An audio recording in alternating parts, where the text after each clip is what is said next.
And there we go, Anna. All righty, here we are. Good afternoon, everybody. Welcome to Struggling Together in Higher Education, one syllabus at a time. You'll hear from organizers and our colleagues from the Decolonial Perspectives and Practices Hub in just a minute. But first, for those of you joining us for the first time in virtual floor space, welcome. And we do hope to actually welcome you to our downtown space located on unceded Indigenous land in Jojage. Very soon at Space, we do collaborate with our community to make Concordia research initiatives or course activities publicly accessible through interactive experiences such as today. So we're very pleased to be able to host you in this way for now. And like I say, hope to see you in the actual space this fall. As you've already noticed, we're running proceedings as a meeting instead of a webinar so that you might have the opportunity to turn on your cameras, see one another, connect in breakout rooms, engage fully in this space using audio, video, and text. Having said that, of course, we do invite you to keep your microphones muted during presentations and as other people are speaking, and feel free to raise your hand or use the hand raise feature during Q&As if you'd like to speak. You're also very welcome to send in any comments and questions via the chat. Finally, I'll just note that we are recording and streaming the presentations that you'll see here today to Facebook, but the view is set to active speaker for the recording, so audience members will not be visible unless you turn on your camera and you speak. So that's the housekeeping done and dealt with. Once again, welcome, and I pass it over to you, Jamila. Hello, everybody. Thank you so much, Anna, for the beautiful introduction and for hosting this space for us and our hub community. We would also like to thank SHIFT, the SHIFT Center for Social Transformation, our partners at the Ethnocultural Art History Research Team, the Feminist Media Studio, and a bunch of other collaborators and supporters that have made this space existent today. So we are so happy, and I'm especially in good spirits thinking that we will soon be in person doing these events. But before we get started, we want you to get comfortable, and we're going to have Cheslin, one of the members at the Hub, give you our rules of engagement. And we would really love it if you guys could stay until the end of the event, and we're hoping to finish no later than 2:15. Thank you. I'll pass it over to Cheslin. Thank you, Jamila. Hi, everyone. So this is going to be just a quick one to get you situated and to maximize engagement. So we're just producing a screenshot of what you may be looking on your devices. So whenever you're going to be prompted to speak up, you're welcome to unmute yourselves. You can turn on your video so that we get to see your beautiful faces. You can click on the Manage Participant option, and you can rename yourself. So you just go where your name is listed off in the list, and then you can share your pronouns as well. And you're also more than welcome to also engage in the chat, and our facilitators are also going to be active there. And when we transition into the real activity, we'll have more instructions for you, but that will be the lowdown for now. So Jamila, you can take it away. Thanks, Ches. As introduced, we are the Decolonial Perspectives and Practices Hub. Welcome to our third Syllabus Deconstruction event. For those of you who are joining us for the first time, we are a coalition of racialized and queer persons and allies dedicated to cultivating spaces and being a multidisciplinary network to share and advocate for decolonial pedagogy within and outside of Concordia University. We define decolonial pedagogy as co-creative and anti-colonial perspectives and practices that challenge and offer alternatives to the Western, white, and European centricity inside our educational system.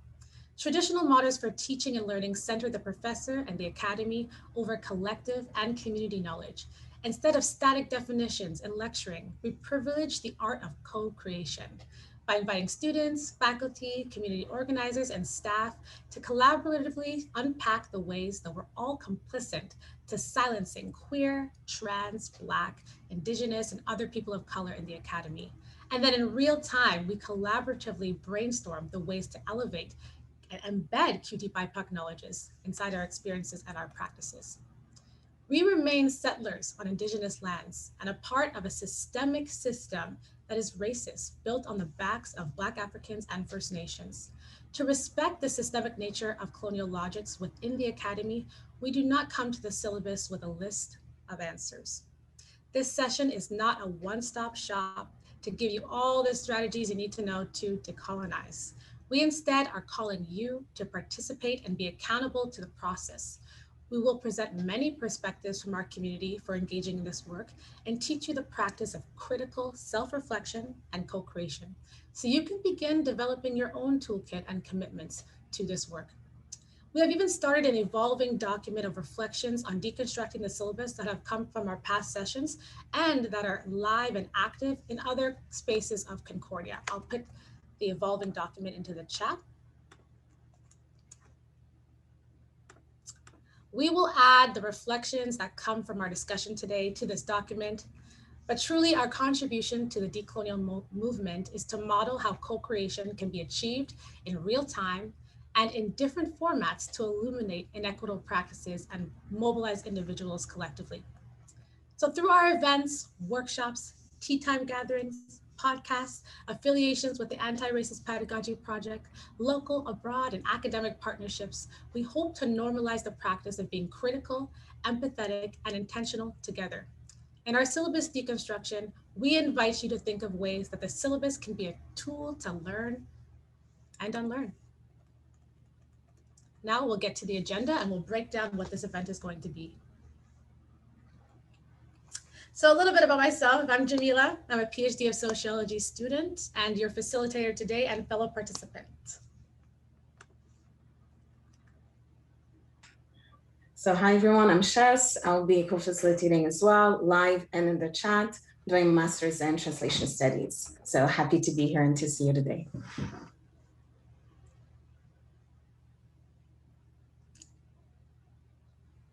And we also have Alban, who's going to be on tech and on Facebook Live. And she's our fantastic member as well, leading this initiative.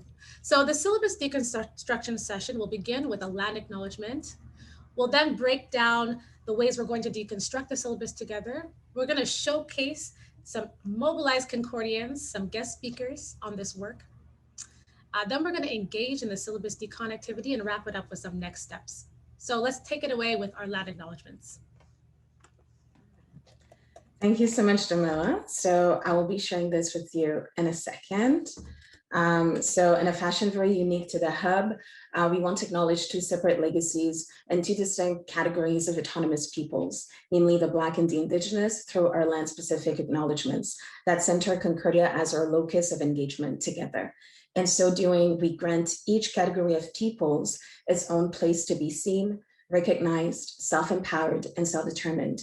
We do so in ways that are not comparative, in ways that are not relative to one another, using their very own words and their legacies to ground us all into revolutionary allyship and educational advocacy. In this capacity, we activate transracial allyship and model as a hub what BIPOC autonomy, leadership, self-governance, and willfully responsible allyship look like. We recognize how the POC and BIPOC, which is to say people of color, are as instrumental now as they've always been historically in constructing that core layer of transracial allyship for the Black and Indigenous communities particularly. We acknowledge their voices as the historically unrecognized, racialized, and as the silent bodies, voices, identities, and peoples who've been historically instrumental in destabilizing coloniality and racism. I will proceed with reading out loud to you the Indigenous land acknowledgements. You will find embedded into the slide in a second the link back to this Concordia specific land acknowledgement as brought to us through the Concordia Indigenous Directions Leadership Group.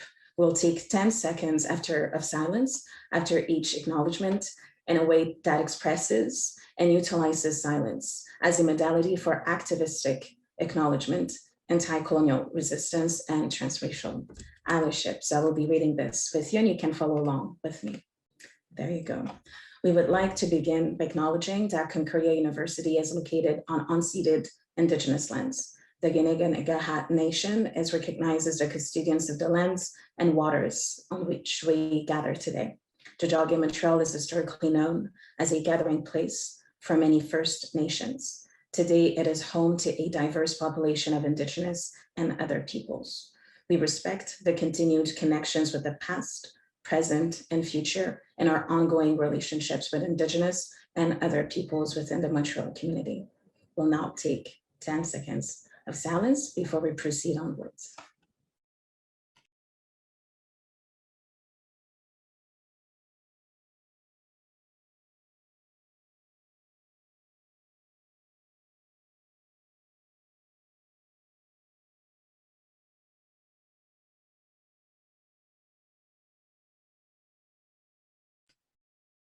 Amazing. Thank you so much, everybody. So restorative. Now we're proceeding onwards with our other specific line acknowledgement that centers Black voices, communities, and experience on so-called Canada on unceded Indigenous territories. You can follow along with me as well.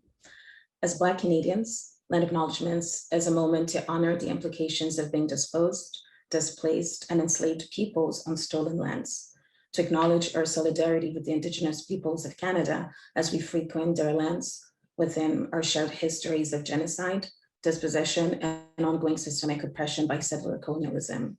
Taken from Natasha Henry, President of the Ontario Black History Association, and Kenwa Kenwal from the Canadian Race Relations Association.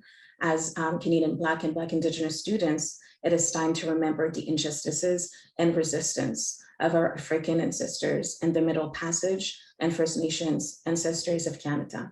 For some, as Black people in Canada, let's pay homage to the exported Africans, the Black and enslaved who risked their lives for us to be here today, together and live out there without physical chains. So I'll now take 10 seconds of silence as acknowledgement.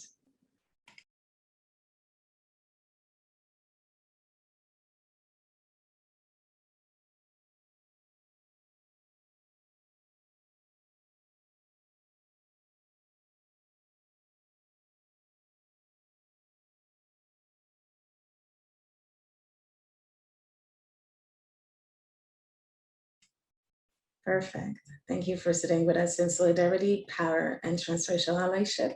We're going to proceed onwards with the event right now. Take it away, Jamila. Thank you very much, Ches. It's very healing and restorative. Let's get into unpacking the syllabus. What is a syllabus? Why is it important to deconstruct? We are in unprecedented times.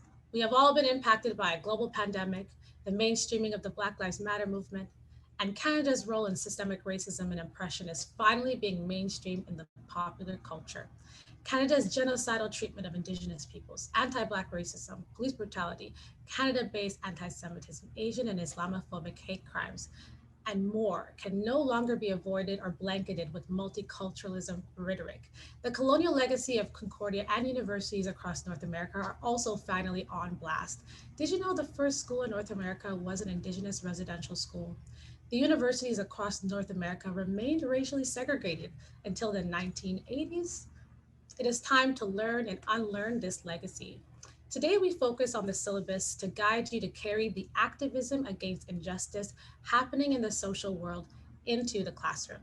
The syllabus, that document at the beginning of the class that shares the course structure, readings, assignments, and objectives, as stated by Dr. Philip Howard, sets the stage for what we come to know about ourselves and the world around us.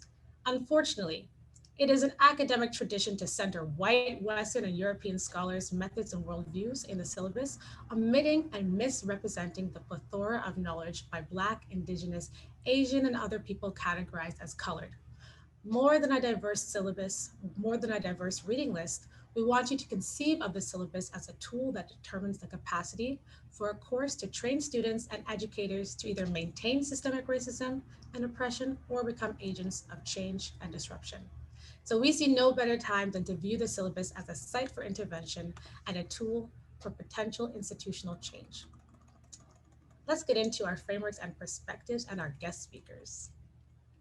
So to kickstart your process of building your own personalized syllabus deconstruction toolkit, we want you to learn from and reflect on perspectives by students and faculty at Concordia. Yes, Concordia is mobilized and has been mobilized. As seen in the document of reflection that we shared earlier, we have been documenting these amazing things, tasks, and tools from our sessions since we came to be in 2019. So on the document, it shows some frameworks. So an amazing professor at Simone de Beauvoir introduced us to Transformative Justice, a framework that is used to respond to violence with harm reduction strategies like healing, retribution, and resilience, guided by the communities most affected. Student sovereignty was introduced by a professor in sociology who really taught us to ground students in the classroom with autonomy and leadership.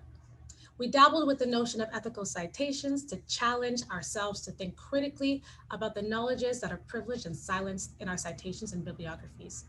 Finally, we urge everyone to follow the work done by Indigenous Directions and the decolonizing efforts by the Center for Teaching and Learning. They present strategies to decolonize the classroom by centering and evaluating Indigenous students, educators, knowledges, and realities. Again, the document, we presented it, but truly, we're going to send it to you later. We want you to focus on the guest speakers here. We want to do co-creation in the moment. So I'm going to move on to our lovely guest speakers. You can move actually to the next slide. It says all their names. So today we're going to welcome four lovely presenters. And what we're going to do is after they present, you can write your questions in the chat and they will reply in the chat, but we'll get into it more in our group discussion. So our first presenter today is Ezgi. She is a PhD candidate of education where she is dedicated to disrupting colonial patterns of engagement. And today she will discuss her talk, Public Scholar, Researcher, Decolonizing Curriculum and Pedagogy. I give you the floor, Ezgi. Thank you so much. It's lovely to be here in this space. I just want to first thank you for Decolonial Perspectives and Practices Hub for organizing this event. And I really want to thank the Port Space for hosting. So let me pull out let me share my screen. All of you. So I do believe while we are here today, the event of struggling together in the higher education, one syllabus at a time, we all longing for another kind of education. And that's also why I'm here, and I assuming many of you today join us because we long another kind of education. And recently, decolonizing academia, decolonizing curriculum and pedagogy becoming a hot topics. And I wonder why these are becoming a hot topics. Other than it's very important topics, but we all dream about what education can be. We all dream about the education and the potentiality of education. So perhaps we all longing for another kind of education. What can education do? And we are learning for, we are longing for learning and engaging together. So who am I? I'm Ezgi. As it introduced, I'm a PhD candidate in education, and my research aims to interrupt colonial patterns of educational engagement. And I really like to learn more about, in Canadian context, how decolonizing curriculum and pedagogy unfolds. What are the limits? What are its challenges? And what are the struggles and successes for those who involved in decolonizing pedagogy, who involves in decolonizing curriculum, what are their lived experiences. So this is my research topic. And I'm currently a public scholar, so I really like to engage with this topic with public and with others and really learn from each other. I have also another hat today that I'm also instructor.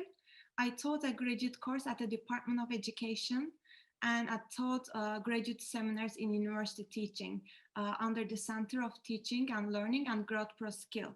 So basically, I also teach how others could build their syllabuses. And for myself, I also build a syllabus. So I know the struggle of building a syllabus, and we're really aiming for how to decolonize these syllabuses. And I have also another hat that I would like to mention is I'm international students. I took most of my education in Turkey, Turkey higher education and K-12. And I could say that it's very different in different educational contexts and how decolonization might unfold. And today in my talk, I really would like to focus on Canadian context. So when we say decolonizing, it's such a huge concept, and how to bring it to this today in presentation is active resistance to forces of colonialism, because these forces has an impact on the mind, on the body, and on the land. And one thing is very important when we bring the concept of colonization and decolonization, we should really mention about the language that is not a past event. It's still an ongoing, that is an impact on being, is an impact on knowing, has an impact of doing. So in that, the decolonizing involves critically undoing the colonial ways of knowing, being, and doing. And in Canadian context, we privileging and embodying the indigenous ways of knowing, being, and doing. So in my positionality, I do believe that decolonizing is a verb. It's a verb that is active and it's an intentional verb. And it's a moment-to-moment process. And some scholars also mention that the movement of decolonization, because it cannot be an event that you do a decolonization and it's finished. So it's ongoing and it's very long-term commitment. In decolonizing curriculum, the aim is to deconstruct colonial ideologies and its manifestations.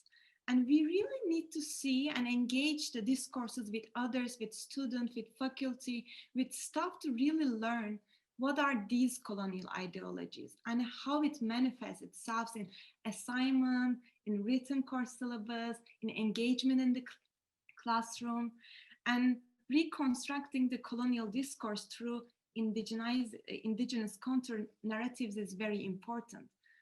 How the indigenous knowledges really bring so much a vision for us in daily life and educational engagement. What kind of assignments that we could envision, or what kind of authors that we could really include. So then for decolonizing curriculum, as we know that it's mentioned as decolonial perspectives and practices. So it's very plural. There are many practices, there are many perspectives that we need to be involved, engage, and really learn from each other. And as I said earlier, it's a very long path. It's a long-term dedication. And I do believe that without decolonizing discipline, it's very hard to decolonize a syllabus. So I just want to ask, without decolonizing a syllabus, can we decolonize a discipline? Can we decolonize a syllabus? So it's a really long-term commitment to do. And when we decolonize curriculum, we should also think about the pedagogy, how we really bringing this syllabus to the classroom. And today I'm very excited for this event because all we engage together, we try to learn all these barriers or these limits, or what are the ways that we can encourage others to do, that they could also bring their own reality, bring their own classroom and engage with others to really further this movement of decolonization. And student engagement is very important. Which voices that we are raising is very important. And the last thing I would like to mention in my conversation to end with is, I know that there are going to be mistakes in the past while we are learning, but let's see them as learning opportunities, not as a mistakes. So thank you so much for listening to me. And I will put my credential at the chat. If you would like to continue having this discourse with me, I would love to engage. Thank you. Thank you very much, Ezgi. And as a point for self-critical reflection, we urge you to take out a pen and paper and write questions as the speakers are talking. So now we're going to move on to Kenwa. Kenwa is a PhD candidate in art history, and she will be sharing her work, The Art of Looking. Kenwa, you have the floor.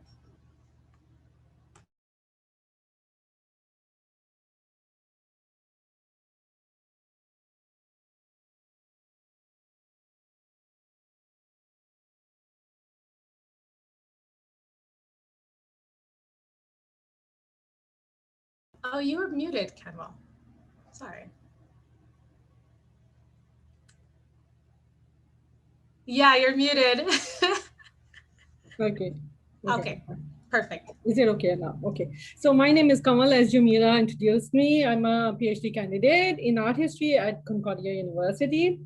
My research focuses on the emergence of feminist art and activism in Pakistan post 2001, using war on terror and 9/11 as the key historical events. I also want to introduce myself as a core member of EAR group, Ethnocultural Art Histories Research Group, which is like a student-driven research initiative that engages with BIPOC visual cultural discourses and supervised by Dr. Jim as a faculty advisor. So I will be sharing my own experience as a faculty, a part-time faculty at Concordia, and sharing my experiences as my own practice, my pedagogical practice. So since 9/11, art from Muslim majority regions is construed through a single religiocentric lens, especially the universal Muslim iconography. The hijab and the veil has been a constant topic of analysis in politics and art world alike, creating a contemporary new Orientalist discourse. Laila Ahmad, in her text on Discourses of Veil, arguments that how apparel differences or what women wear has historically been used to distract attention from more serious political, social, and economic challenges we face as women under different patriarchies. While teaching my own course, Art History 389, Issues in Ethnocultural Art Histories, as a woman of color, teaching post-colonial visual discourse from a feminist lens, a significant part of my pedagogy was based on identifying the above-mentioned double ethnocentricity, it's a Spivakian term, and providing the students as art historians or future curators to acquire a well-rounded knowledge of global art practices and art histories. Through introduction to diverse theoretical sources, I encourage them to challenge the single Anglo-centric narratives and look for alternative ethical and diverse critical frameworks. During the last leg of our lectures, and also part of the above-mentioned process, the students attended an exhibition that was hosted by FOFA in 2018. It was by 3 Iranian Canadian artists, Shirin Fahimi, Sitara Arshilu, and Shima Issam. In the main space of the exhibition, it included a central platform. It was covered with fabric from Iran and books by international feminist authors like Laila Ahmad, Sara Ahmad, Chandra Mohante, Spivak. I mean, all these post-colonial feminist writers, which we had already discussed during our class throughout the process. So my students were already familiarized with these writers. So the assumed subject of the exhibition was Jashn-e Taklif. It's a ceremony, a rite of passage for Iranian girls at the age of 9. After the community celebrations and commensality, they're introduced to the concept of veil. Firstly, before we went to the exhibition, I introduced my students to the fact that Jashn-e Taklif is not a universal Muslim practice, and that it was institutionalized in schools after the revolution of 1979. Hence, it has a religio-political connotation. Secondly, taklif itself is a polysemous word. Though it has the same origin, it has different connotations in different regions. Like in Persian language, taklif means homework or responsibility, while in Urdu, in my own language, it means pain and inconvenience. The reason behind this exercise was to deconstruct the iconography and semantics, aiming to disengage with the concept of homogenizing of cultures based solely on religious visual signifiers, and look at the visual vocabulary that, you can use the same vocabulary, but it varies from regions to regions, so you can't homogenize the vocabulary. Before the students attended the workshop, the exhibition, the artists, all the 3 artists were invited to the lecture room, and they shared their experiences and creative processes behind the exhibition, and how the exhibition was an articulation of a 9-year-old's experience. The intense artistic talk took the audience to an extremely complex and contradictory human emotional place, of exhilaration and sense of community and the burden of responsibility. The ideas of femininity in the exhibition created a complex space referring to various social constructs, racial types, political interests, and religious conventions. These juxtaposed iconographies of religious and cultural symbolisms were only an aid to represent the lived experience of its adherents, as well as an extension to its viewers and its critics.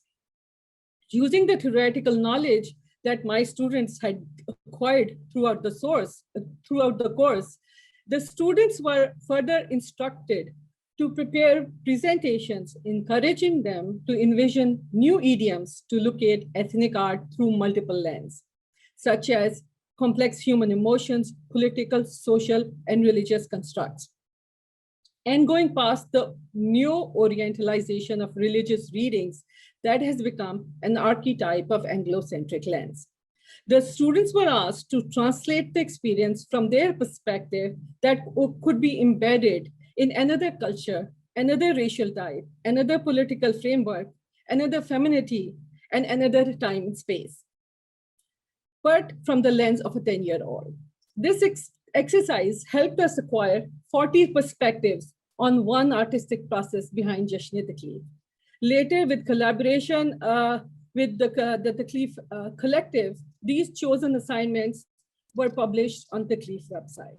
Thank you. Thank you very much, Kenwal.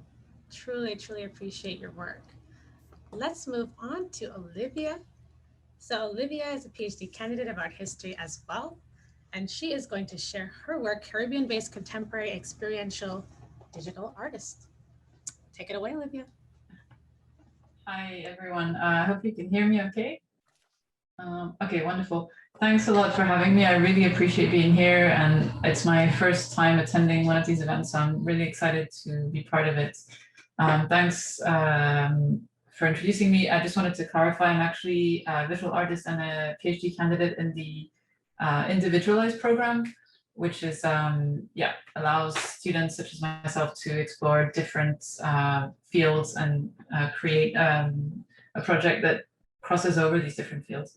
So today, I really appreciate the previous presentations. They were extremely inspiring.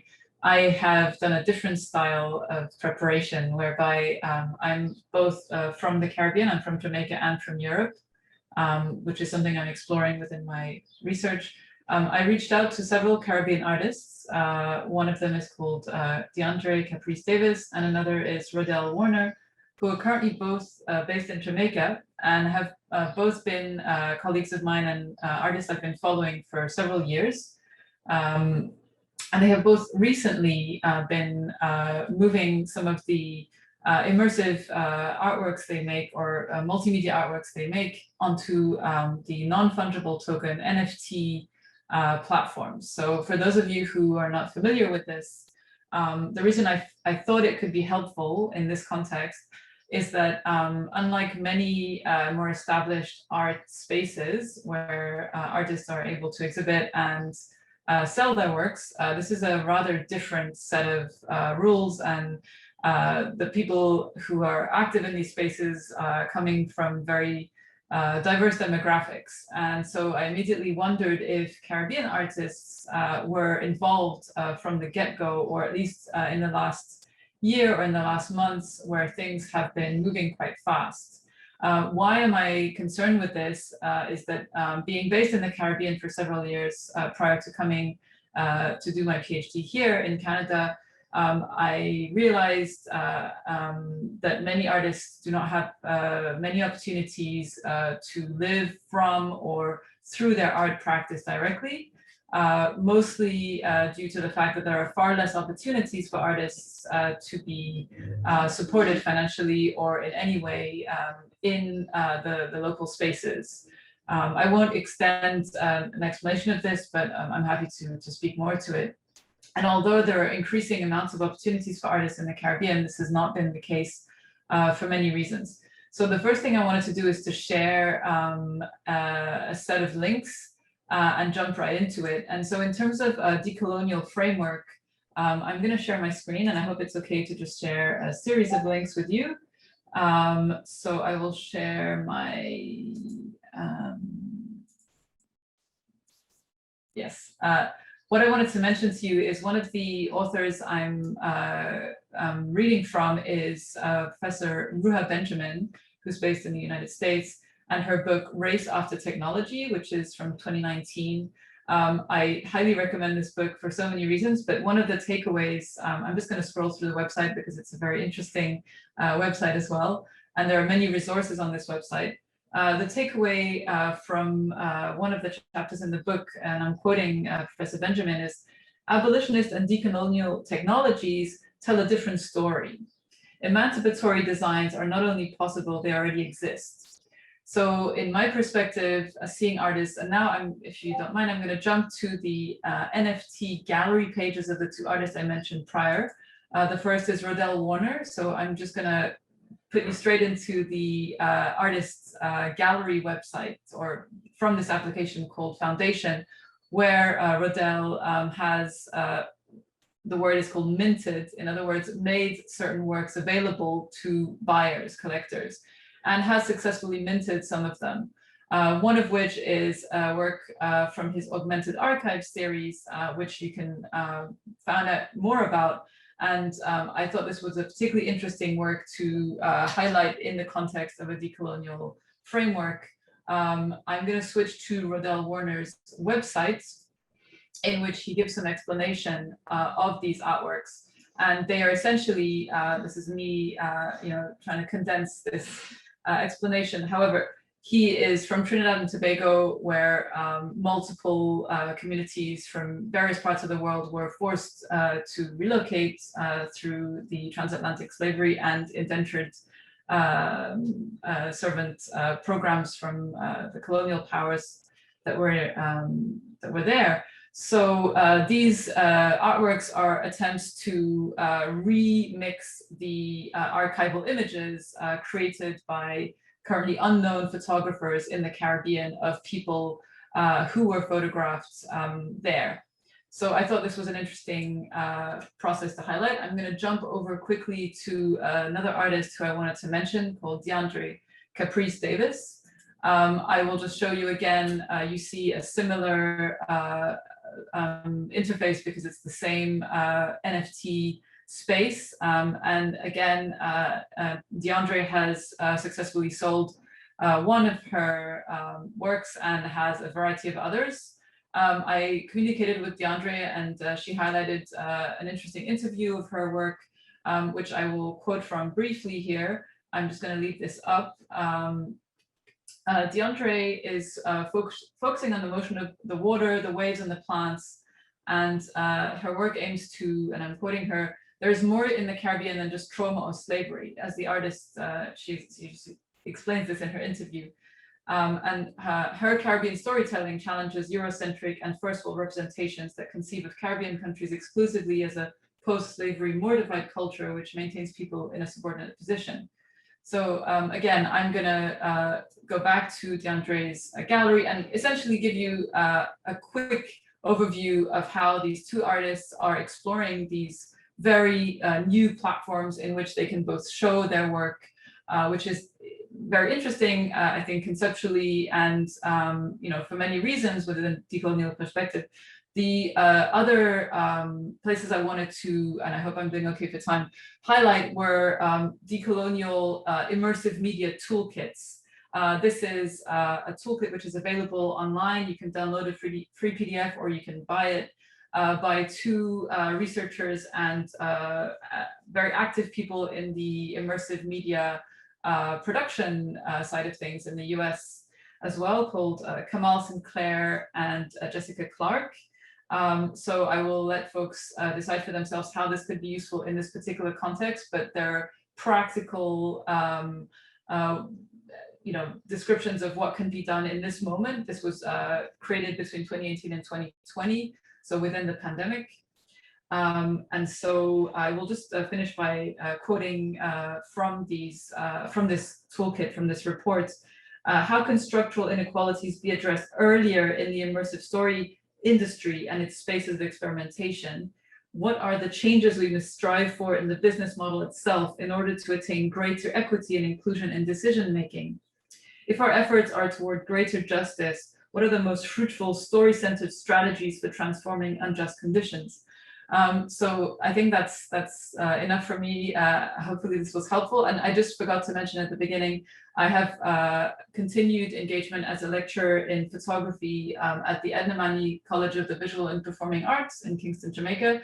Although I have been away from Jamaica, I continue to teach there online between once a year and once every few semesters. So thanks a lot for your attention, and I'm happy to share any links that are needed. Thank you. I'll stop sharing screen. Yeah, Thank you very much, Olivia. This is very, very interesting. I can't wait to unpack this more. I'm going to pass the floor to our last speaker before we get into our activity, Dr. Alice Mingwei Jim, who's an art historian and the Concordia University Research Chair in Ethnocultural Art Histories. She'll be talking about her talk, Making Real-Life Impact, Experiential Learning and Community-Based Projects. Please take the floor, Alice. Hello. Hello, everyone. Thank you, Jamila, for inviting me as well. And I am an art historian and curator. I am born and raised in Jojage, which I have come to know Montreal as. And I just need to do a time check. Jamila, how much time do I have? You have 5 minutes. Okay, great, thank you. So I am going to start by just telling you a little bit about EAR as a group, because that's really where my two takeaways are coming from. I'm putting a series of links in the chat, and I am going to share a screen right now. And so right now, currently, I am the Concordia University Research Chair in Ethnocultural Art Histories. And my research chair, it actually comes out of the work that I was doing with the EAR group, which in turn, it was formed and established by a group of students who were taking my course in ethnocultural art histories, or art history 389, under the special topic which I taught it under, which is race, citizenship, and Canadian art.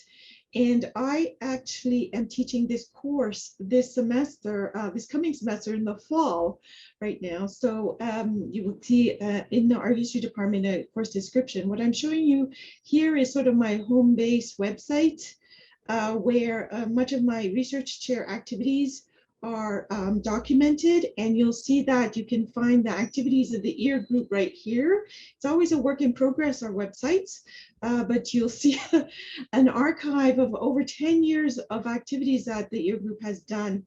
And so I'm really pleased to be continuing our partnerships with various different departments and faculties, as well as community-based centers and art galleries in Montreal, including among them Decolonial Hub. So as I was saying that the EAR group actually came out of this course that I'm teaching. And so what I wanted to talk to you about was two assignments, ways in which we can disseminate at the same time as transfer knowledge through assignments that we incorporate in our curriculum, in our syllabi, to be specific. And the two examples, one is through archives, and the other one is through what I've been shaping and working through for the last 10 years as a form of exhibition pedagogy. This I described in the text for those of you interested. But for now, what I do to start the course, to start the EAR course, I often ask, right at the first day of class, I go, can you name, let's work together, can you name 5 Black or artists, Black artists or artists of color in Canada? That's all I ask students to do. And in fact, if you can, why don't we do it right now? In the next 3 seconds, type in the chat. a Black artist who you know based in Canada or a artist of color in Canada. I think this group will do better than some of my classes, but many of my classes cannot come up with more than like with 5 artists names. All right, they will come up with Indigenous artists, but they will be very hard pressed to name any Black artists or artists of color who are based in Canada. And this is Robin. So I see next to no artists in the chat room. So this is sort of also the context which I come into teaching this class. And I think that that is a problem when we question the roles and responsibilities as art history students and as art historians, as art history professors and teachers, when the artists who we're teaching, right, we come into knowing next to nothing about them, right? And so it means that we have a larger role to play to the artists who we actually study and end up producing work and basically products from our research. And so one way to give back to these artists whose work we look at in my class, which focus mainly on Asian Canadian and Black Canadian artists, is that we think about helping them archive their work, right? Helping them document and archive their work. And how I do this is actually in partnership with Artex, which is a art documentation center here in Montreal.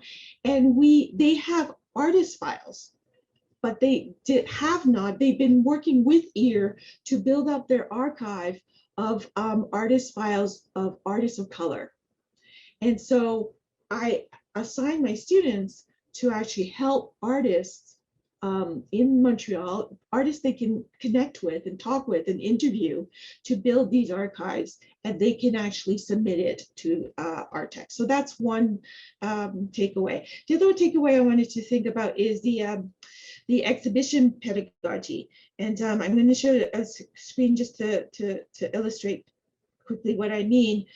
And that is not only are artists of color often not in the history books because you cannot find any information about them, but it's also because they have lesser opportunities to exhibit their work so that people can know about their work. And so another assignment that I actively encourage students to do is actually to choose from the artists who they're writing about and researching on and creating archives or helping creating archives on for the class, helping choose among these artists, 5 artists or something manageable to do as an exhibition. And EAR as a group will help students in my class to basically install these exhibitions. And so we do that in collaboration with many organizations. The Department of Geography has an exhibition up, the FOFA, the Faculty of Fine Arts Atrium has a work up through one of these exhibitions. And here is an actual exhibition at Artex in downtown Montreal, where we put on one of these exhibitions. And so I think I'm going to wrap with that. Again, all of this involves experiential learning. Students get hands-on learning, working and being able to see for themselves the difficulties, the struggles, and those important questions that you need to ask when you are writing, researching, and showing the work of Black artists and artists of color in Canada in this case. Thank you. Thank you very much, Alice. Thank you to all the speakers. And we're going to move forward here. And the purpose of sharing our speakers was to demonstrate how many perspectives and practices and methods there are for decolonizing and interrogating the syllabus that we're realizing is truly reimagining the classroom and our research. And you see, you didn't get all the answers. It requires more questioning, more engagement. We're going to practice deconstructing a syllabus together to see how to put our questions into practice in real time. But first, we're going to give everybody a 2-minute break to just breathe, go to the washroom, and then we'll return to get into action. So at 12:51, we'll see everyone back here. Thank you.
Okay, as everybody is coming back slowly, I'll ask Chaz to put back the PowerPoint and we can get started.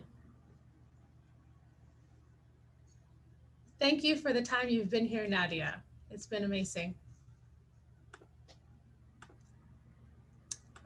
Okay, let us spotlight me. Okay, so there are many ways to deconstruct a syllabus. Here at the Hub, we'll guide you to deconstruct the syllabus ideologically and physically. In our activity, we want you to envision yourself at the start of class developing the different sections of the syllabus as a lecturer or as a student. What is the ideal syllabus that you want to have if you're a student? So we have identified 5 components of the syllabus that we want to interrogate today. The first one is the introduction communication channels. That's the very top when you see the professor's name and office hours. It seems unassuming, but we believe it establishes the power relations in the space and the possibilities that students can have to engage with their peers and their professors. The second section is course description and objectives, which we believe sets the stage for the worldview that will dominate the course content, which will silence or elevate certain voices and knowledges. The third is the reading materials, which sets the stage for what type of persons and perspectives are viewed as knowledge and valuable. The fourth stage is grading and assignments, which sets the stage for how students should interact and unpack materials.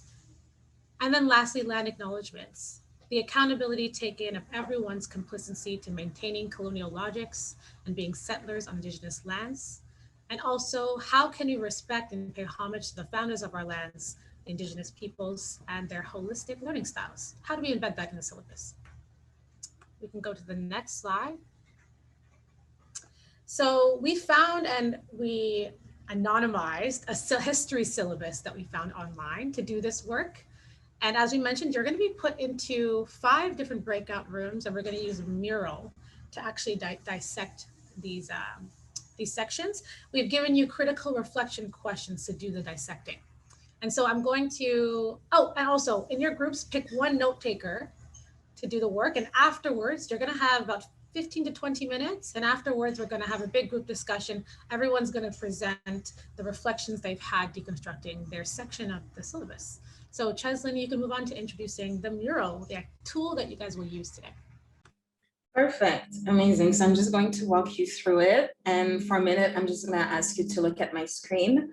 And then after that, we're going to be sharing the link with you so that you can actively get to work in. So this is the platform. This is what it's going to look like, very straightforward. As you can see, I have 5 boxes because you are going to be break it down into 5 different breakout rooms. Up top, you have your instructions, a quick reminder. And so basically what it looks like, once you're in it, you have your number assigned and you have a part of the syllabus. And down below here, you're going to find the prompts. As a team, you're going to have 15 minutes to brainstorm collectively, and then you can take the last 5 minutes. So you have 20 in total. So you take the last 5 minutes and you can share your thoughts and reflection. All you have to do is you double click and you just write down whatever it is that you want to write down. And as we emerge out of the breakout room together, we're going to go around the clock and have one person per group just walking us through, your thoughts. And so to make things very simple, as we're saying, you can look here, you have a button. So if you follow my arrow up top, you have the outline option right there. And all you have to do is you click on the breakout room that you've been assigned. If it's breakout room number 1, you click there and so on and so forth. Very straightforward. In case you have any questions at any point in time, do not hesitate. You have the little help button in your breakout room, and one of our co-tech, including myself, are just going to be with you in a minute. And irrespective, we're all going to come in and out of the groups just to help foster more of a advancement of your conversation. And so if you're a bit more, tech savvy, if you have a mouse, you can just zoom in and out like this, right?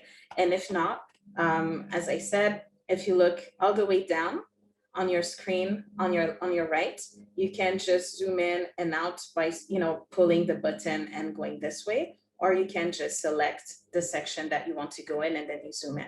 So as we said, very, very straightforward. Once you have the link, I'm just going to repeat. You can go up top, then you just select the button that reads outline. on the outline, you just click on the breakout room that matches your breakout room. And once you are in your breakout room, up top, the number is written. So once you are on the platform, you just click. So as I said, any question, we're here, do not panic. And anyways, we're gonna be in and out of your rooms as it is, okay? So I'm just gonna keep the mural open so that you can have a look. And then we're going to get set up with the breakout room. So if there are any questions, we're going to look into this in a second with you. Thank you, Jez. Thank you. Okay, so we'll set up the breakout rooms. And remember, you're just answering the questions, the reflection questions to your given section. Okay. Anna, I'll do it. I can do it right now.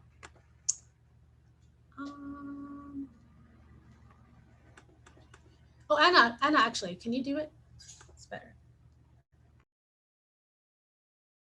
I can do it.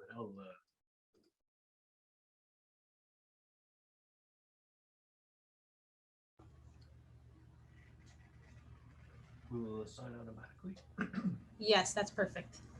So 5 breakout rooms.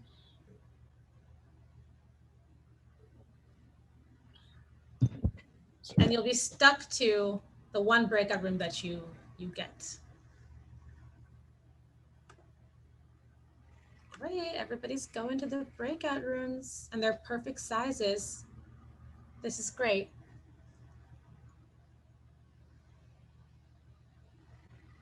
And we just need to move Ezgi to the breakout room about oh, is she in grading? Oh, fantastic. Ezgi's in room 5, is that okay? Yeah, that's perfect. She hasn't joined yet.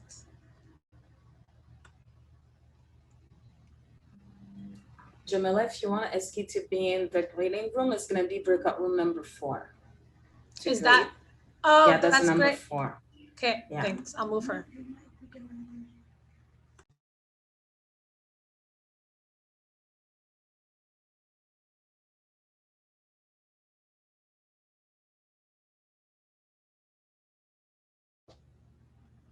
All right.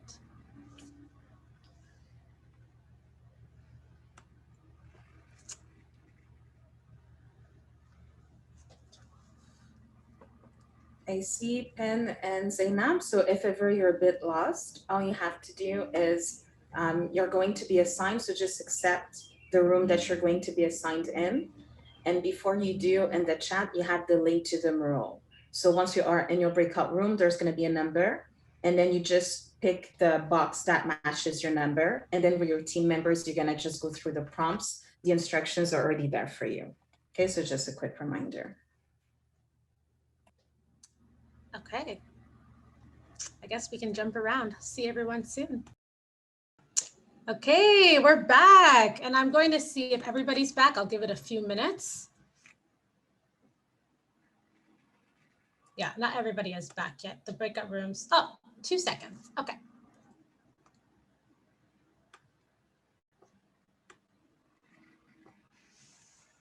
Fantastic. And Anna, maybe put it into gallery view, or it's going to be speaker view, but I urge everybody to put their screen into gallery view so you can see the community that we're discussing with as we break down these sections and breakout rooms. Okay, we're back. Okay, I went to different groups.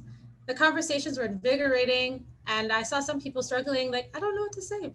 Because usually we feel like when we don't have the answers, we have nothing to say. But that's actually almost a colonial logic. We don't have to have it all figured out. It needs to be messy, and we need to begin the process of questioning and talking about what's not working and how we're all framing it. So now we're going to go through each group and have you share the interesting discussions that went on, and we'll take notes and we'll just, we'll go from there. So we're going to call group by group. So the first group can start, and the first group was on introductions and communication channels. So I'm going to give you the floor. What was discussed? We see your mural. Hi, so we were group number 1, and we had many different questions about even the very title. So why 1865? Even the concept of time as being linear is a colonial or Eurocentric construct. There's also the the use of the term United States, which of course is a colonial construct as well. It doesn't acknowledge the indigenous presence. There's also the quote by Bonaparte. Why did they use him? They could have used any other European figure. Or you can take the quote and pull it apart. If history is the version of past events that people have decided to agree upon, well, who are people? Who gets to decide? And why are we using Bonaparte, who's French, to talk about US history? So there are some things that we're not quite sure, like what the history was supposed to talk about. So, 1865 is very broad. There's also the hierarchy between the teacher, the lecturers, and the students there.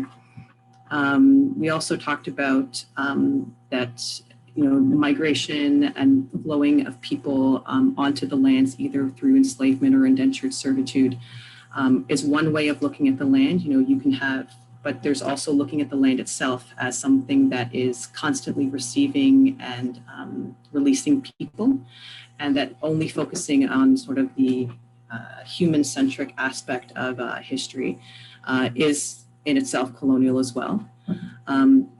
So maybe I should go through the questions. How do you activate decolonial critical thought right from the beginning? Think of the title and the history. So we talked about the US, the term. We also talked about inserting territorial acknowledgement, but in the local language. So making it such that it's inaccessible, seeing the language for yourself. On vulnerability, how can your identity inform how you frame the space, how you mobilize your identity to recreate a safer space? Think of pronouns and lived experiences. So you can comment on different peoples that form the US, their dispossession and possession of lands, especially in the South Territories. On student sovereignty, how do you invite students to connect, to push to each other, to reflect deeper about the course? So this is where we were talking about either being sort of a land-based learning or a personal, you can look at your personal connection to the land, or the ethnic group with which you identify with, what was their history with the land. In doing so, students can think about what they do know about history and what they don't know about history, and why is it that they have these gaps of knowledge? And students also allow themselves to situate themselves in the course, rather than it being something they just sort of learn and then pass. They see themselves as involved in part of the process, the ongoing evolution of that space. And best practices. So we talked a little bit about the teacher's involvement. The teacher also has to be a model for the students so that they feel safe to discuss these issues, but they also have to be well informed enough to conduct the classroom in an equitable manner. And finally, to reflect on the impact of US colonialism and imperialism. And so this is all of the Americas, and not just, the Americas here. There's also colonialism that has happened in other territories as well. So I think that answers most of the questions here. If my group has felt that I've left anything out, please jump in. But that's it for now for mine.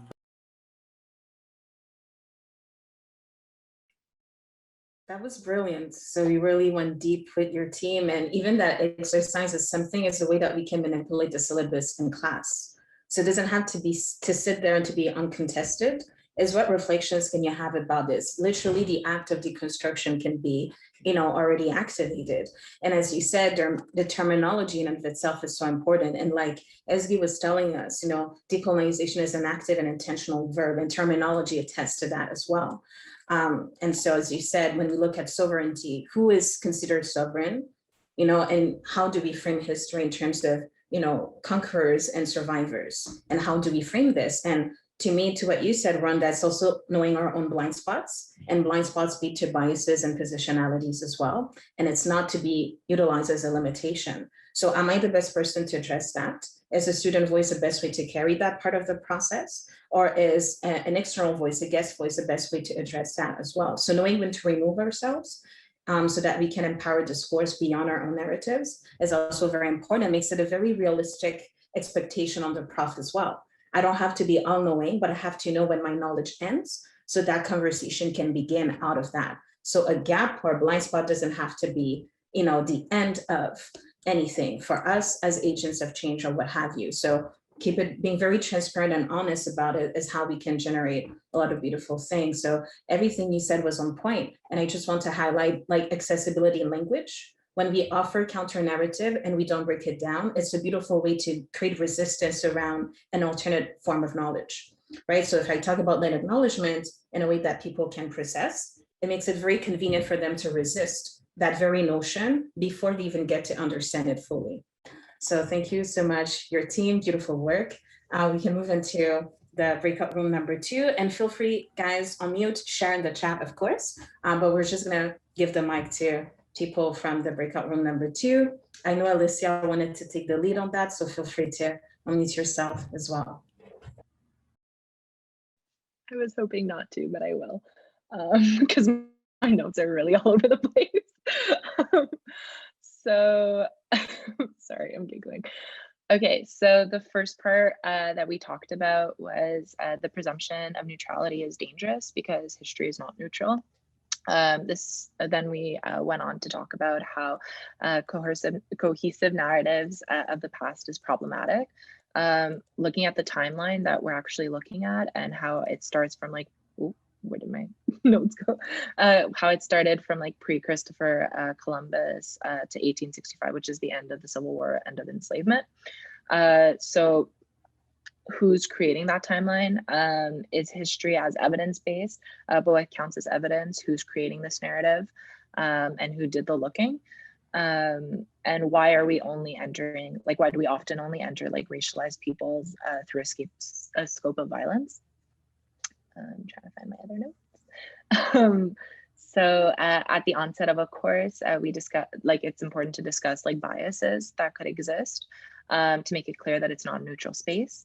I also thought it was really problematic, the wording, like it's our job as a historian, because is it really your job to create like a collective experience of people? And then hierarchies of intersectionality, like, you know, if oftentimes when we're looking at like a woman's perspective, like we're looking at white women's perspective. So Cheslin, sorry, like mentioned the possibility, which I thought was really great and super interesting, of looking at like one fragment in history, for example, like let's say 1865, but looking at it through different perspectives for a course, which could be really interesting and like decolonial. Then the idea of like non-hierarchy as, the idea that like profs know it all while students don't, it can be problematic because students have their own lived experiences. Resistance to anything that argues against the narrative. I don't know what I meant there. And then the kind of knowledge we are learning tends to be gendered and white. So whose knowledge counts and how oral knowledge tends to not count, or, you know, certain people's like, let's say personal stories or whatever that they're writing down. Why aren't we learning those things? If I missed anything, which I probably did, please, anyone from my group, jump in. Thanks. Olivia. Yeah. Oh, Danielle, go ahead. I didn't realize I was unmuted already. Danielle. Oh, we're not hearing you, Danielle. Yeah, we can't hear you, but you're not muted.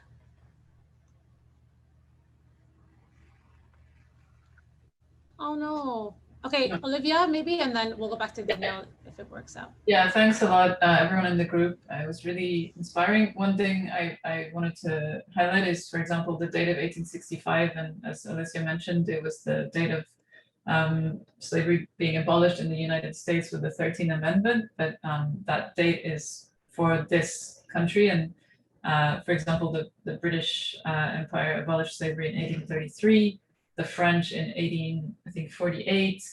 So again, it's really helpful to look at those dates in context of the general picture of the whole continent, particularly when it implies so many people and so many histories. So thanks. Thank you very much, Olivia. Amazing. I just wanted to reframe one thing that was shared in the group as well, was really interesting. So saying how we could have a precise intersectional mapping of history. And so those are your words, Olivia, by the way. So this understanding that, for example, we could draw from sources that are not typified as traditional sources or recognizable sources. So we talk about bell hooks, Angela Davis, and Ava DuVernay's documentary, Amendment 13th, as ways as well to enhance knowledge and discourse in the classroom and be very clear on the limitations of the fields and the structural biases that are contained in it, and as a way to ground voices are not typically represented or seen as sovereign in that space. And we also talk about the many quote unquote American histories, right? And the one that we're privy to is not representative of, reality, particularly from a decolonial perspective. And then we talk about how being thought in a binary, us against them, or the American people, quote unquote, and anything else, it's seen as being clarifying, but that's what the system wants us to see. And so any alternatives to that, is seen as challenging. And so going back to Randa's comment, having accessible language is also a beautiful way towards that solution, so that people at any stage of comprehension can see the value of counter narratives to colonial paradigms. So that's kind of a snippet. I don't know if Danielle, maybe we can hear your voice now, if you want to give it a whirl. Yeah. Oh, Now you're muted for real this time. So maybe try. No. Unfortunately, we don't know what's going on, but we got you in the chat. I'm gonna say one thing before we go to the next group. We don't have a lot of time for it, but the course objectives and descriptions is really that place to complexify the fact that lived experiences are knowledge. And it's a place to invite students and professors to share that lived experience and ground that lived experience in the classroom. What that looks like is really multiplice, but it's really something to consider. Okay, Jez, is it next group time? All right, next group, we have, I think it was Alban and Martin in that group, and it's on land acknowledgements. So I'll open the floor to both of you. Hello, Martin, it's been so long. Yeah, it was really nice to speak about this with Martin. So I'll just start a little bit, and Martin, please feel free. So it was great because you have a lot of experience on this. So in this section, there were no land acknowledgements on this syllabus. So it seems for us that this was something important to add in the syllabus, but also to take time on at the beginning of the semester for sure. And then we started reflecting on how this could be activated further throughout the semester. I'm just going to look at the notes here. Oh, and one thing that I noted that I thought was really interesting is, so definitely working from the land acknowledgement, and I'll get back to that, but also thinking about more acknowledgements that are part of the syllabus, especially if you have practices that include other people's voices and students' voices, to make sure that they are recognized in the co-creative aspect of the syllabus, which I loved hearing. So that was something. And then another note that I have here, and Martin, again, feel free to jump in because my Zoom is not working. Okay, there we go. Okay, so we thought, like, how can we involve the students more? So once we do the land acknowledgement, how can we open the space more for students to also not only reflect, but also maybe share perspectives or contribute to that conversation? So that's something we'd love to hear if anybody and students in the room have experienced or have envisioned for this type of exercise. Done by whom? So we thought for sure the professor who first will writes it in a syllabus. So that's a big first step there, and then takes ownership over doing this from their positionality. And because it connects so much to the positionality as well, it was important to also bring this, like we were trying to question, how can we bring back the land acknowledgement as we bring back our positionality when we introduce each of our readings or each of our themes that we're discussing in class. So that was also something to unpack further, and we again welcome anybody to jump in. Yeah, Martin, maybe you want to add some? Thanks, Elena. I think that was perfect. I guess just one last thing to say is that my thinking and learning on land acknowledgements has kind of evolved since I've been at Concordia.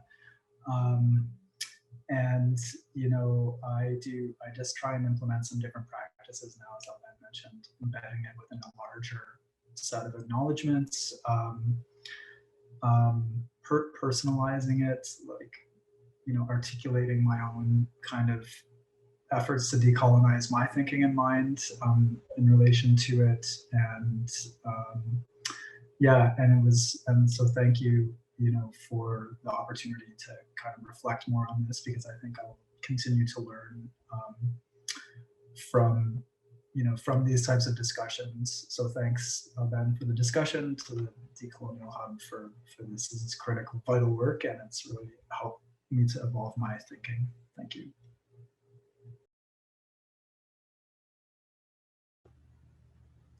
Thank you both, Alban and Martin. I'm going to pass it to Ches. Yeah, no, I feel you guys shared beautiful, powerful things. The idea is like, it's a, the syllabus becomes a starting point, but it's not the end point. And so every chosen opportunity that we have, we re-engage the course, the discourse in this space, is how can we, look at the different elements to take the conversation further.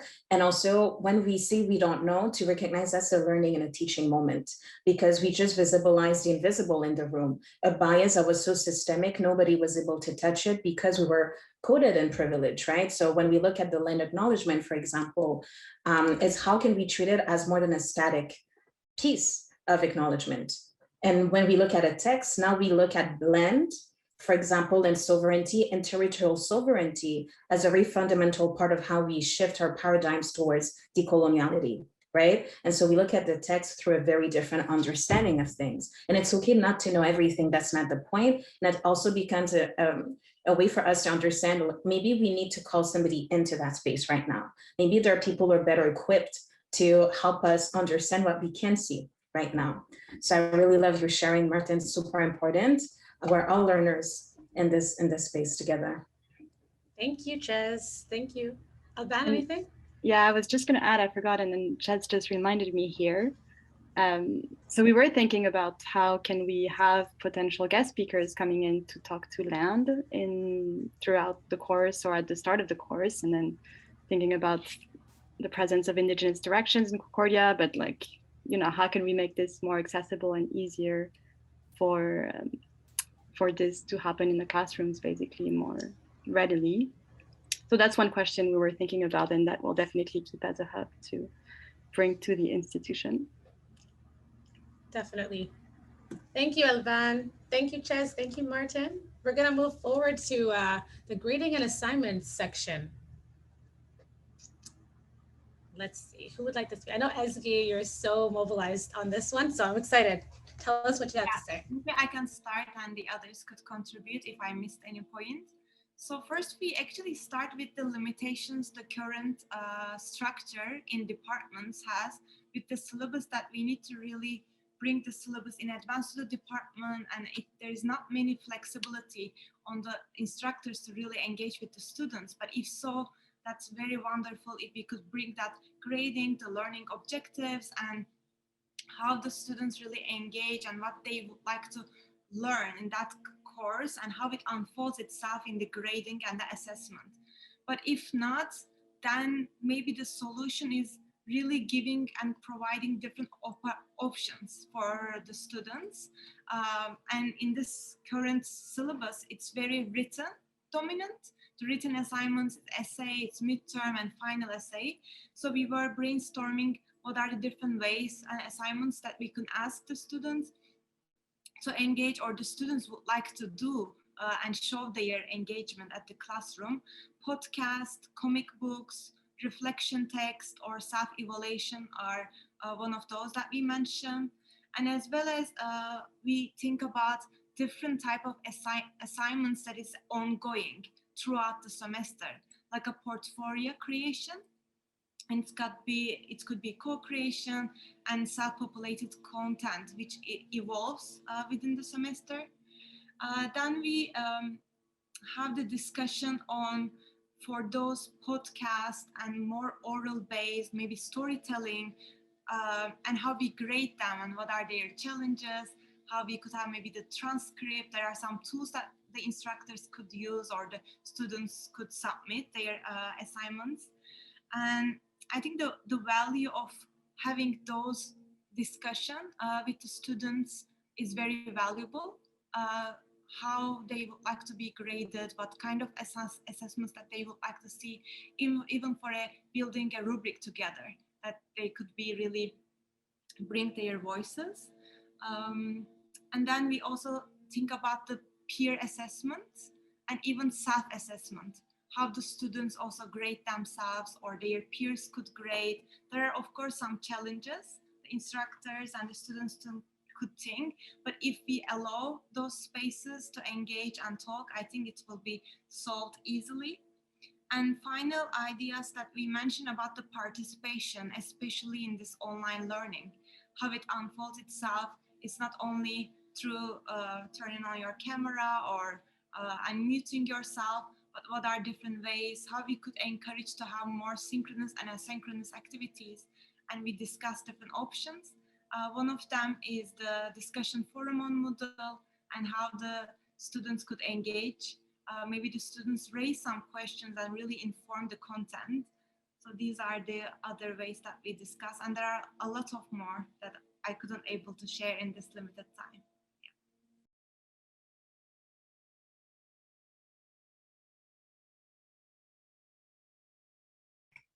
Oh, that's beautiful. If anyone wants to share or add to that, of course, I just wanted to reframe, one of the many gems that you guys provided, this understanding of we live in a very text-driven and text-based and focused society that delegitimizes like other form of knowledges, particularly oral and multimedia.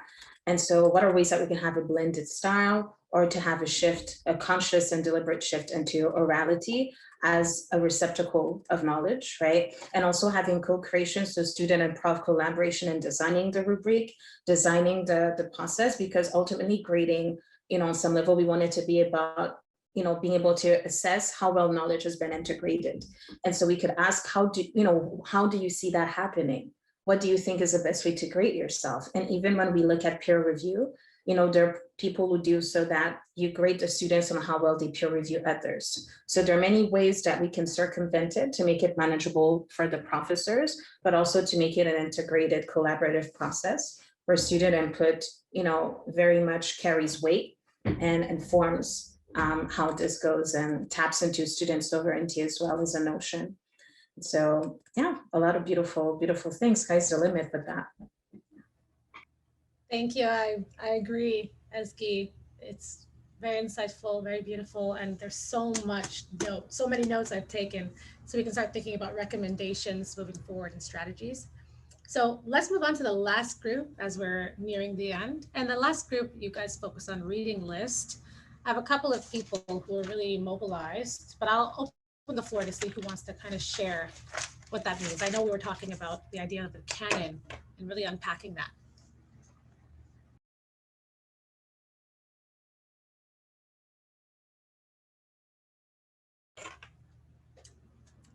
Kenwal or Debbie, do you want to jump in here? Only because you've inspired me. Hello. Yeah. Yeah, hi. So, hi, I'm here. Hi.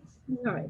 So what we really discussed about a few of Spivak's terminologies that she uses, and which is the first one was,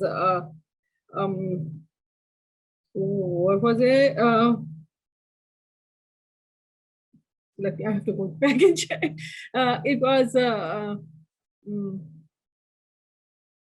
I'm sorry, I wasn't prepared for this. Critical intimacy. Oh, critical intimacy. So what critical intimacy really is that we have to check our own privilege and our own background and our own,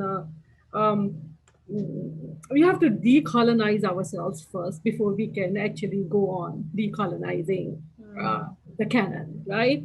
So the fact that I am from Pakistan, but my training is in Western art historical canon.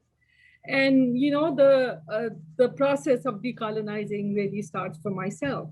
And second was that we talked about the double ethnocentricity, which is again, it's a very critical concept, because what really happens is that canon is extremely strong and it's extremely subversive. So what really happens is that sometimes narratives are taken away from our hands and they become mainstream through and become another face of canon. So what you really do is that you have to be very, very careful of of this double ethnocentricity, which comes in positive ways, not essentially in a negative form. Then we were talking about how we can decolonize in different subjects, like if not art history, how about science? So we had a participant who was a biology major. And so it could start with, like, we thought that it could start with an acknowledgement of, that we are learning a Western canon. And secondly, I really believe that when we are learning science, it's very important to acknowledge that we are actually learning experiences of white men. And there are women who are not present in these narratives. So just being conscious of all these facts when you're teaching, or when you're presenting, or when you're looking at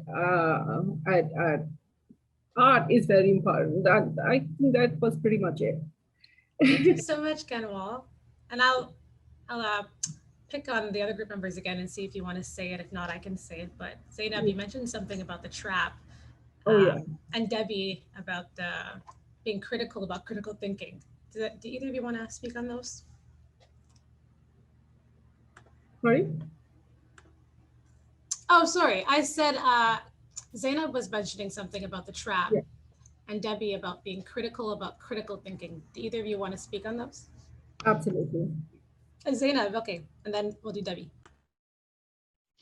Yeah, sure. It was actually just to mention the fact that it's pretty, there is a trap that we should also be thinking about, because it's always easy to say that it's very hard to find literature coming from different perspectives, because we know how publishing work and how hard it is to get paper published in the academic field. So papers coming from literally also geographically different, from Africa, from Latin America, from Southeast Asia, where it's really hard to get it published. So just mind the fact that it's not because it's not published in the referenced and extremely normative way that we cannot find perspectives and critical ideas. And yeah, I think that was it.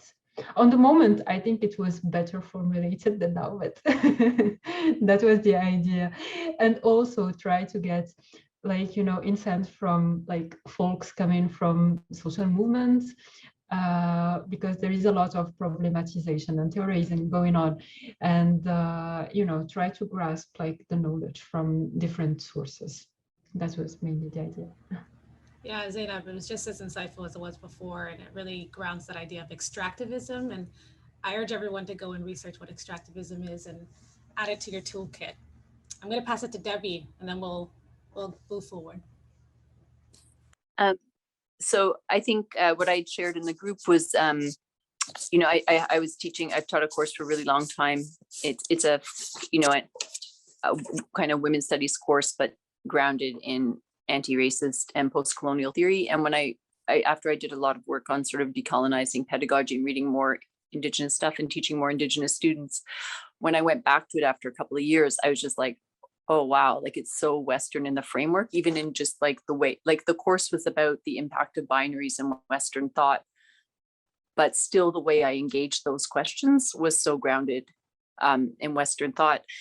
And so I talked about that, but I think the related point in speaking to what was just said, I think English linguistic imperialism also needs to be addressed, and one thing that I found, when I was teaching at Simone de Beauvoir, I taught a course on transnational feminisms, and in Montreal, we have these very multilingual classrooms, and we don't use students' languages as a resource. So I had an assignment where students could read or watch in any language that they spoke. And then they found a way to share that knowledge with the class. And because it was a class looking at activist movements from the global South, it lent itself well. Maybe it doesn't lend to everything, but breaking the hegemony of English is part of breaking the canon, right? So it's not just finding English publications from the global South and stuff like that. It's also this question of how do we break the hegemony of English? And I think our students can do that for us if we just have a few assignments that invite that.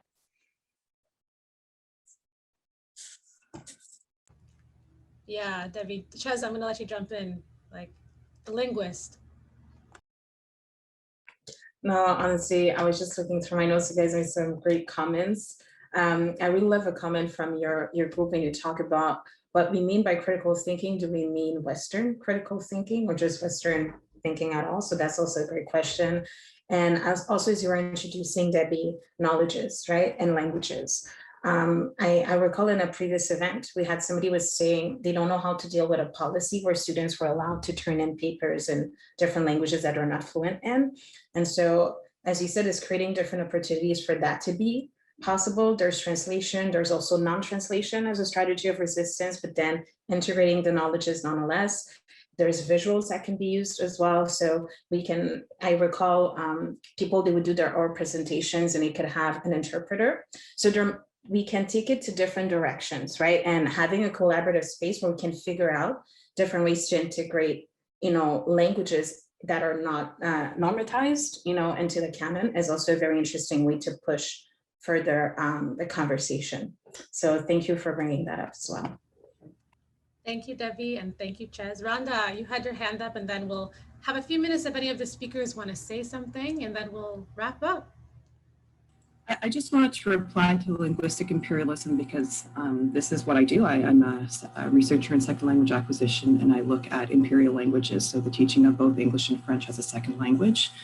I want to be careful with English imperialism because it has a way of hiding other colonial entities here on this land. So what ends up happening is French people will jump in and say, well, that's because with too much English, there's not enough space for French.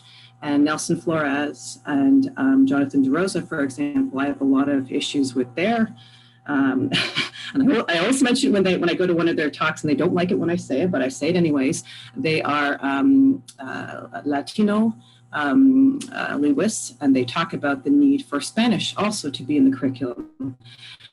And as I keep mentioning, French and Spanish are colonial languages. What you're asking and what you're competing for is more space in linguistic landscape for your colonial languages, and you are simply replicating colonial languages in the space and calling it equity, and that's not what it is. It is colonialism encore, again.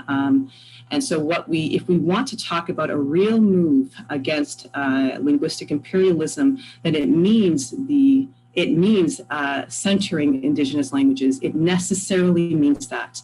It means, focusing on the land where you're on and asking yourselves, why are you not speaking the language of that land? So I'm all for, I'm not pro-English, but I feel like we need to be really careful with linguistic imperialism and how English, like fighting English is somehow going to free us all. It's really the colonial imperial mindset. So I'm just going to leave that there. And if anyone is interested at looking at decentering colonial languages, plurilingualism is a really great avenue into doing that, and they have a lot of great work. So plurilingualism and language acquisition is something that I'm very passionate about, and it can help you if that's sort of where you're going with your research too. So I'll mute myself now. No, thank you so much, Rhonda. I feel it's a very necessary thing, and I'm also into, similar lines of work. I feel it's a difference between wanting privilege or wanting justice for all. And so people are seeking privilege are gonna weaponize something that is meant to be decolonizing to reinforce their own narratives that are not.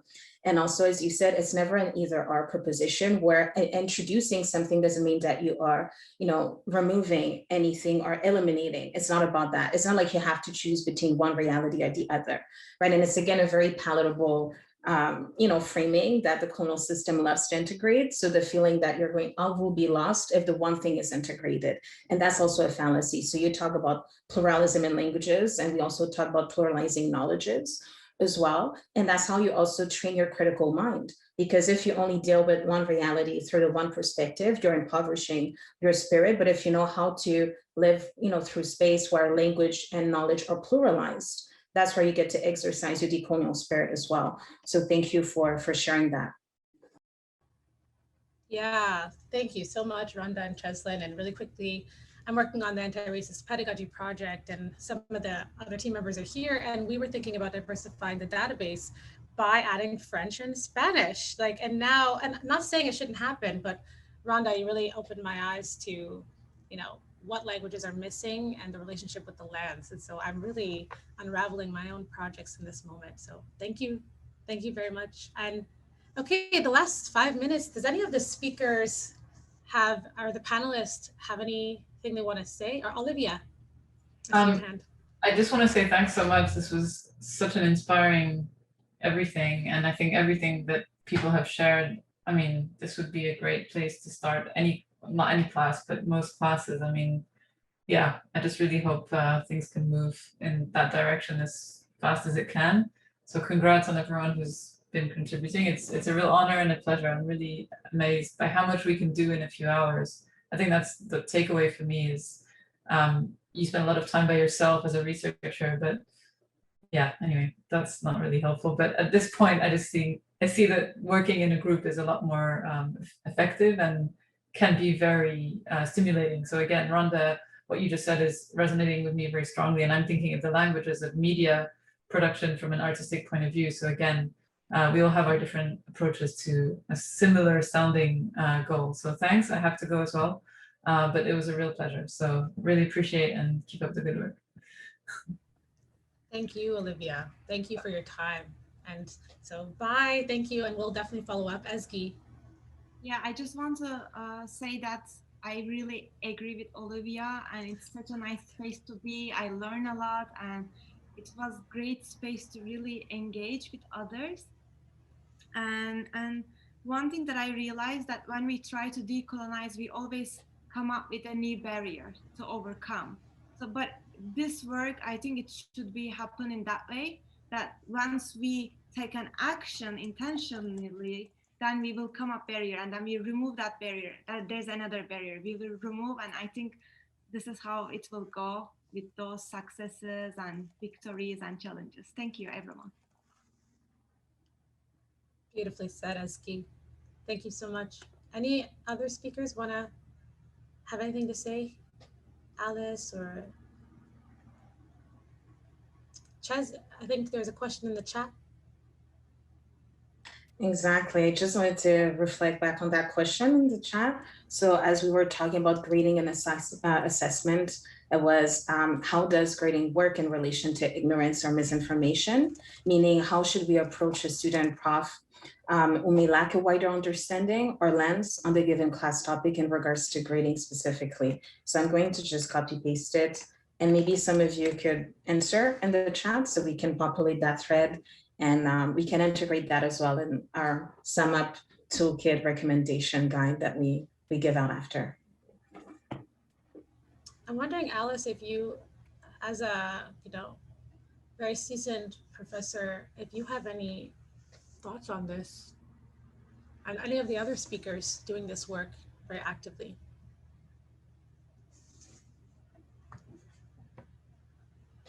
You're muted, Alice. I'm sort of trying to absorb the question. Sandra, do you want to say it in real time? Yes. So essentially, let's say that you have a student who is completely unaware that Canada had slavery, for instance. And so they write a report on Canadian history and they completely omit that part of it. How do you address the grading without necessarily criticizing the student who just doesn't know any better? And then in the other case, for instance, if a student comes forward with background on like they come from, like for instance, my background is Cameroonian, so I have a little bit of Cameroonian history. So let's say that I come into a class and I explain this history to a teacher who doesn't have that understanding, and then I get graded negatively because the teacher doesn't have that understanding. How is that something that we can approach in a decolonial framework? Because there's the hierarchy, there's the differences in complacency, there's a power imbalance that comes into play. And again, it's ignorance that shouldn't be, that nobody should be berated for, but at the same time, it is a problem. So how do we deal with all of these struggles within the classroom and the corporality that comes with the classroom?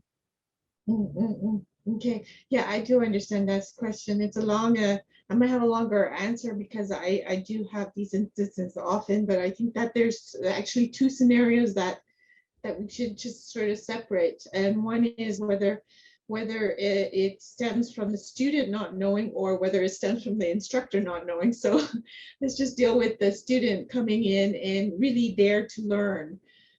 So there's two things I would say is that for me, I find it's useful to set ground rules or rules of engagement right at the beginning, particularly when you're dealing with difficult knowledge or difficult subjects, because one of those rules of engagement is that we have to give each other room to learn, and that in reciprocity, the person who's learning also has to be open to criticism and to being surprised. I mean, you know, to be able to be surprised that they don't know, right? To learn that they don't know or they've made a mistake. And that when I filter that down to criteria in terms of how I deliver instruction or how I use that, as Justine put often, is as a teaching moment, is that there's a criteria in my grading where it is about response to feedback. And so it's actually something that I grade on. You know, how open are you to being corrected, to finding out that you made a mistake or a complete omission of a gap in history. And I think that knowing that helps because it creates this room, you know, it holds space for someone to also learn as well, but it also protects, because one of the things is that, you know, you might feel the trauma of, you know, making a mistake that you didn't know something, but everyone else around you might be experiencing trauma from the fact that you didn't know that, right? So there's different aspects too, right? So when you say that you're holding this space to learn and that there's going to be mistakes, it's to use a brutal term, it's kind of like a trigger warning, right? It's a warning that, you know what, there are other people different, we're all coming in different levels, we're all going to make possible mistakes, and so that way it helps. It's not going to protect 100%. Nowhere is a safe space, right? We can't guarantee that, but make it safer, a little bit more safer. So that helps answer your questions. It's really good, important question. So thank you, Sana. It does. Thank you a lot, Alice. And I'm kind of finishing what you said. I think the idea of a safe space doesn't fully exist, but a brave space does exist. And I think having the ability, you know, to come into the classroom and be willing to learn from both ends is very important. And it's good to know that educators are still also aware of that when I enter classrooms. And Sandra, I was just going to loop the loop on that and say, ultimately, the question is, for me, how do we not penalize a student because they're not decolonial in thought? And my idea is like to create an environment where they're groomed to evolve under decolonial thinking. So for me, before grading, ideally, we create a stage where we can gauge their levels, and then we give them opportunities to up-level from there. So let's say you can have a formative part of the assignment and they're not being graded, but you can evaluate where they are. Then you can have follow-up sessions, group discussions, meetings in your office hours, whatever that can be mandatory even. I had a class that was mandatory and it helped me tremendously. And my prof, she called it like jam sessions. So you sit down and even in the comments that you give them, you say, hey, you highlight the parts that are great, like Amanda was saying, partial credit, but it's only structurally, like the logic is here, but the premise is flawed, right? And so you say, hey, how could you have up-leveled that same statement? Here are alternatives, because you ultimately want them to be impacted so that organically they produce, you know, decolonizing thoughts, but you don't want them to be penalized because they aren't there yet, right? So I feel it's like having a dialogue from them that's consistent from beginning to end of your course. Naturally, you're providing the stage for them to be able to marinate thoughts. So grading becomes a formality, but it's not like a litmus test for them or for you. So I hope that this helps. Thank you very, very much, Cheslin. Thank you, everybody. I know we're wrapping up, and Anna will give the closing statement. The last 30 seconds, I just want to share with everyone listening that we are coming back in the fall. We're so excited. We'll be working with ForSpace to bring these co-creative sessions to you in real life. Other than that, we're not joking about one syllabus at a time. So if you have a syllabus you want to deconstruct, you need help building self-reflection questions, you want to deconstruct in a group, we're here for you. You message us and we'll create those spaces for you. We have a tea time gathering session where we're bringing students together to really unpack these thoughts and their work and their feelings. We'll send that to you as well. Stay tuned for our next event. And honestly, thank you. Thanks, everybody.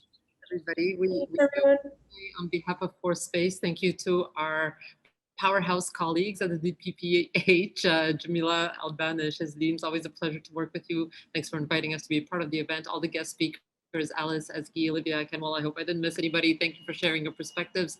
And of course, all the folks who actually attended and participated today to kind of co-create, share, and take part in thinking through these important questions. We really appreciate your time and hope to continue the conversation again and again with as many people as possible, as Jamila said, through the space as well. Okay, on that note, folks, we're gonna wrap up the meeting. Have a great rest of the afternoon and see you next time on the Force Space channel. Thanks, everybody. Bye, everybody. Bye, thank you. Bye. Bye, Alice. Thank you so much. Thank you. We'll talk soon, okay?